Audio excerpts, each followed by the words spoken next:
Imagine this. You walk into a room. And in just 60 seconds, everyone there will decide if they'll remember you forever. Sounds crazy, right? But here's the thing. Science says it's true. Welcome to 60 Seconds That Make People Remember You Forever. The podcast where we uncover the secrets of first impressions. Why do some people stick in your mind after just a minute? Is it their smile? Their voice? Or something deeper? Stick around, because we're about to find out. 60 Seconds That Make People Remember You Forever. Hey everyone, welcome to the podcast. Today, we're diving into something we've all experienced. Those first 60 seconds when you meet someone new. You know, that moment when you walk into a room, shake someone's hand, or even just smile at a stranger. Have you ever wondered why some people leave a mark on your memory in just a minute, while others fade away? I mean, I've met people at parties who I still remember years later, just because of how they made me feel in those first few seconds. So, what's the deal? Is it magic? Luck? Or is there actual science behind it? Spoiler alert, it's science. And a little bit of psychology too. Let's explore why those first 60 seconds are so powerful, and how you can make them work for you. First, let's talk about why 60 seconds matter so much. Studies show that it takes less than a minute for someone to form an opinion about you. Sometimes as little as 7 seconds. That's right, before you even finish introducing yourself, people are already deciding if you're trustworthy, likable, or someone they want to avoid. This snap judgment is called the primacy effect. And it's hardwired into our brains from thousands of years ago. Back in the caveman days, our ancestors had to quickly decide if a stranger was a friend or a foe. If they got it wrong, well, they might not live to tell the tale. So, our brains evolved to make fast decisions based on tiny cues, like a person's facial expression, tone of voice, or even how they stand. So, what exactly happens in your brain during those first 60 seconds? Let's break it down. When you meet someone, your brain's amygdala, the part that handles emotions, lights up like a Christmas tree. It's scanning the other person for clues about their intentions. Are they smiling? Do they look nervous? Are they making eye contact? At the same time, your prefrontal cortex, the part that handles decision-making, starts analyzing these cues and forming a first impression. This all happens in a fraction of a second, without you even realizing it. Researchers at Princeton University found that it takes just 1/10 of a second to form an impression based on someone's face alone. That's faster than you can say "nice to meet you." And here's the kicker, once that impression is formed, it's really hard to change. That's why those first 60 seconds are so crucial. They set the tone for how people will see you, sometimes for years to come. But it's not just about your brain. It's about their brain too. When you meet someone, you're also triggering their mirror neurons. These are special brain cells that help us mimic and understand other people's emotions. So, if you're smiling and relaxed, they're more likely to feel the same way. But if you're fidgeting or frowning, they might feel uneasy without even knowing why. It's like your emotions are contagious. That's why a warm, genuine smile can go a long way in those first 60 seconds. It's like a secret weapon for making people feel good around you. Let's talk about one of the biggest factors in those first 60 seconds. Your body language. You might not realize it, but your posture, gestures, and even the way you move can speak louder than words. According to a study by UCLA, 55% of what people think about you comes from your body language, 38% from your tone of voice, and only 7% from what you actually say.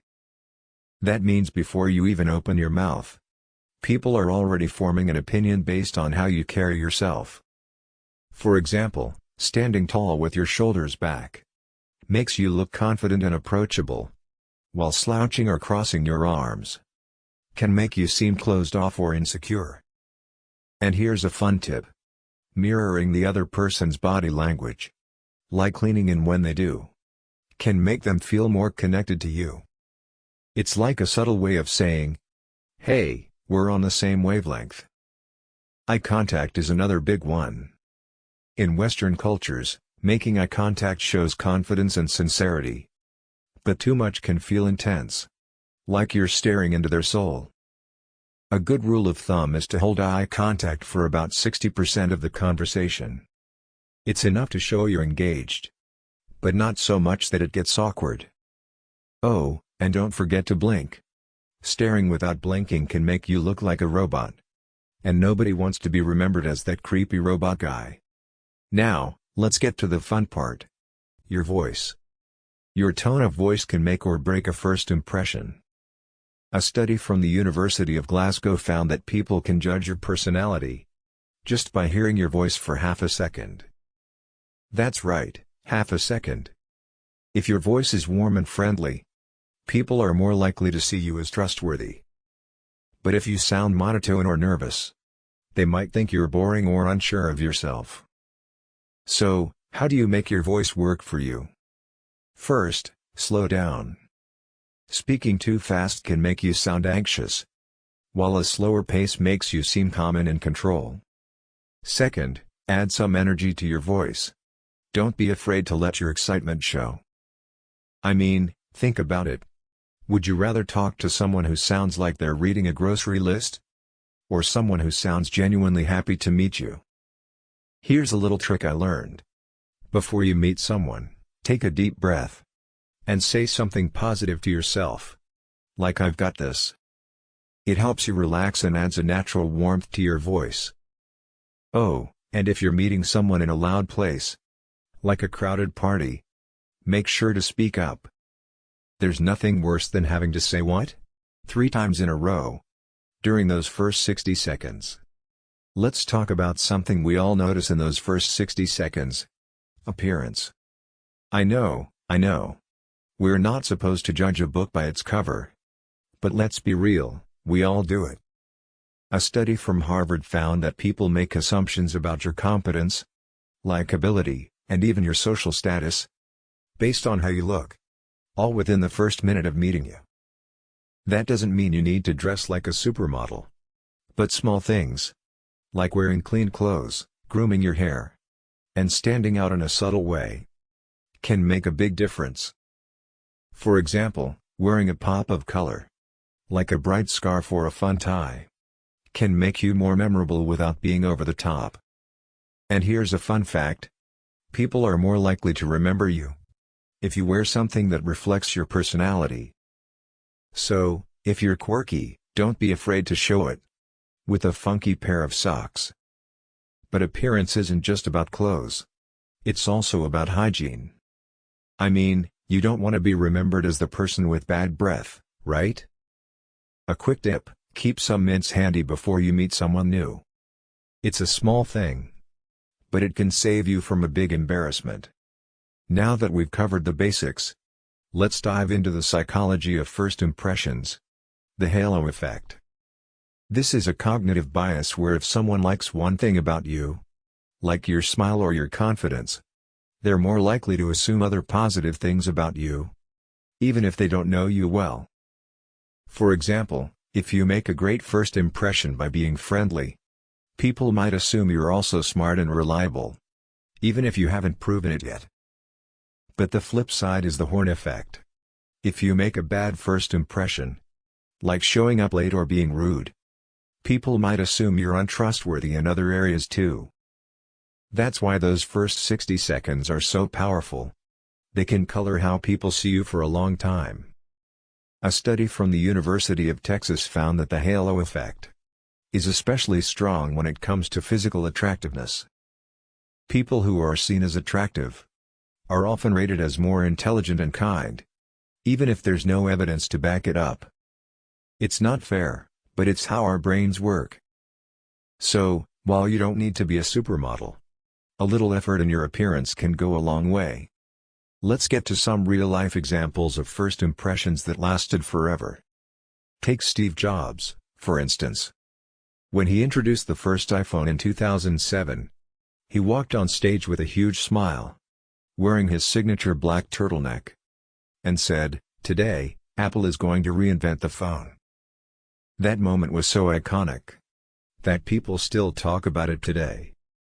His confidence, his simple outfit, and the way he spoke made everyone in the room, and millions watching online, remember him forever. Or think about the first time you met your best friend. Maybe they cracked a joke, or gave you a compliment that made you feel special. Those first 60 seconds can create a memory that lasts a lifetime. I'll never forget the first time I met my boss. She walked into the room, shook my hand firmly, and said, "I've heard great things about you. Let's make some magic together." Her energy and warmth made me feel valued right away. And I still think of her as one of the best leaders I've ever worked with. That's the power of a great first impression. It can shape relationships for years to come. But what happens when first impressions go wrong? Let's talk about some famous fails. In 2009, a politician named Michael Brown was running for mayor in a small town. During his first public speech, he tripped on stage, spilled his water, and then accidentally called the town by the wrong name. The crowd laughed, but not in a good way, and he lost the election. That first impression stuck with voters, and they couldn't take him seriously after that. Or think about a bad job interview. Maybe you were so nervous that you forgot the interviewer's name. Or you accidentally said something awkward. I once had a friend who, in her first 60 seconds of an interview, said, "I'm so glad to be here. I hate my current job." Spoiler alert, she didn't get the job. These stories show how a bad first impression can haunt you. But the good news is, you can recover from a bad start. It just takes a little extra effort. We'll talk about how to bounce back in a later episode, so stick around. Let's dive into the science of snap judgments a bit more. Why do we make these quick decisions about people? It all comes back to evolution. Our brains are wired to look for patterns and make predictions based on past experiences. This is called thin slicing, a term coined by psychologist Nalini Ambady. Thin slicing means your brain takes a tiny slice of information, like someone's smile or the way they dress, and uses it to make a judgment about their whole personality. In a famous study, Ambady found that students could accurately judge a teacher's effectiveness just by watching a 2-second video clip of them teaching, without even hearing what they said. That's how powerful our snap judgments are. But here's the catch. Snap judgments aren't always accurate. For example, someone who looks nervous in the first 60 seconds might actually be super confident once you get to know them. So, while first impressions are important, they're not the whole story. That's why it's worth giving people a second chance, if your first impression isn't great. So, how can you make those first 60 seconds count? Let's talk about some practical tips. First, start with a genuine smile.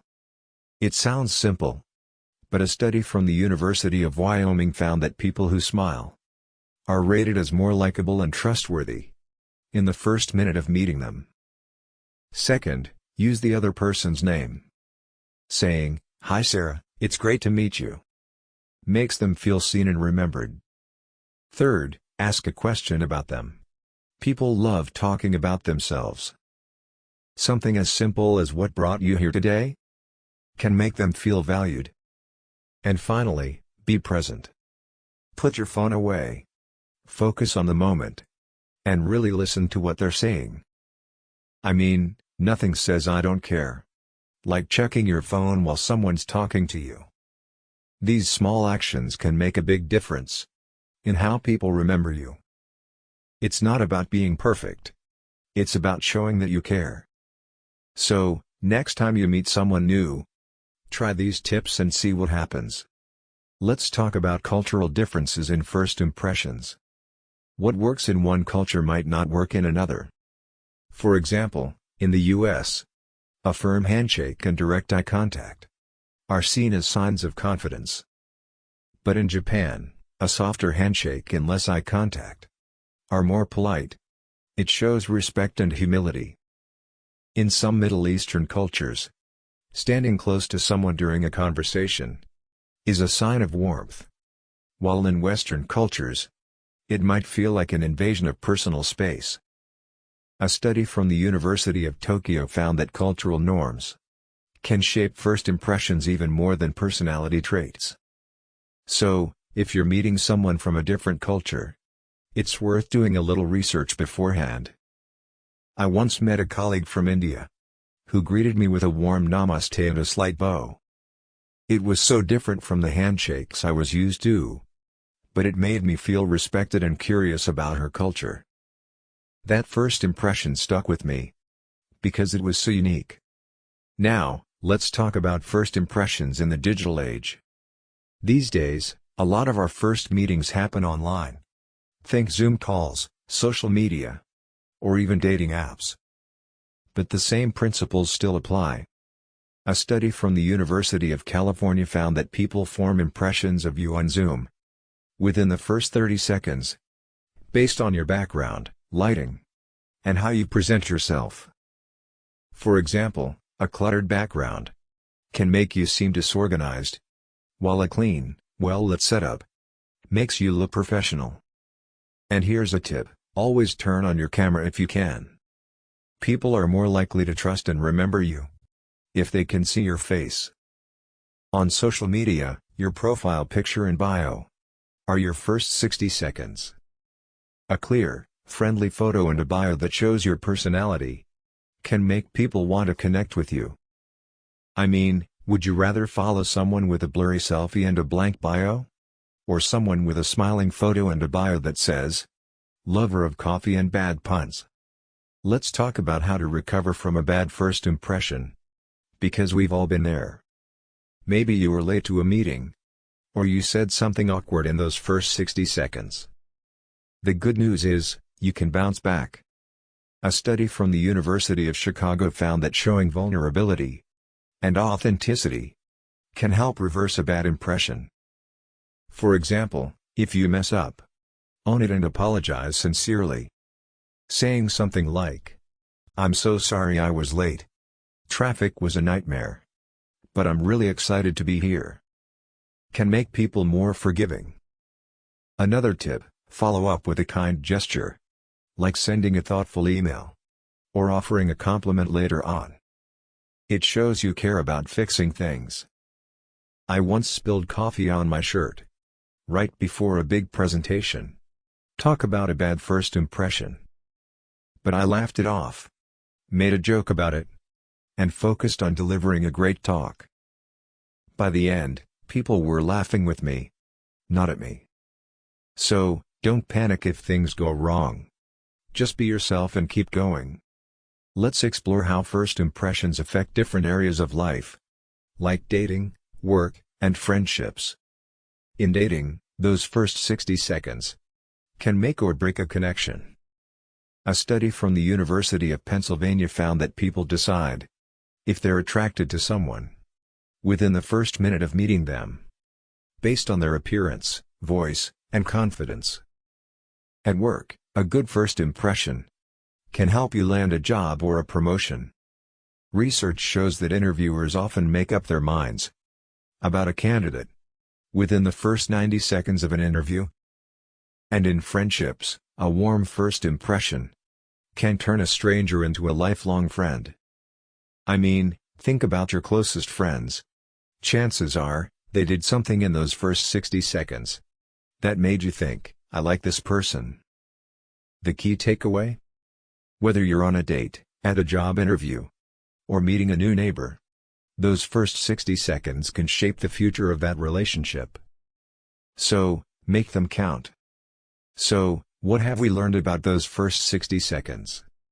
They're a powerful window of opportunity to make a lasting impression, thanks to the science of snap judgments, the halo effect, and the way our brains process body language, voice, and appearance. A genuine smile, a warm tone, and a little confidence can go a long way in making people remember you for all the right reasons. But even if things go wrong, you can always bounce back with authenticity and kindness.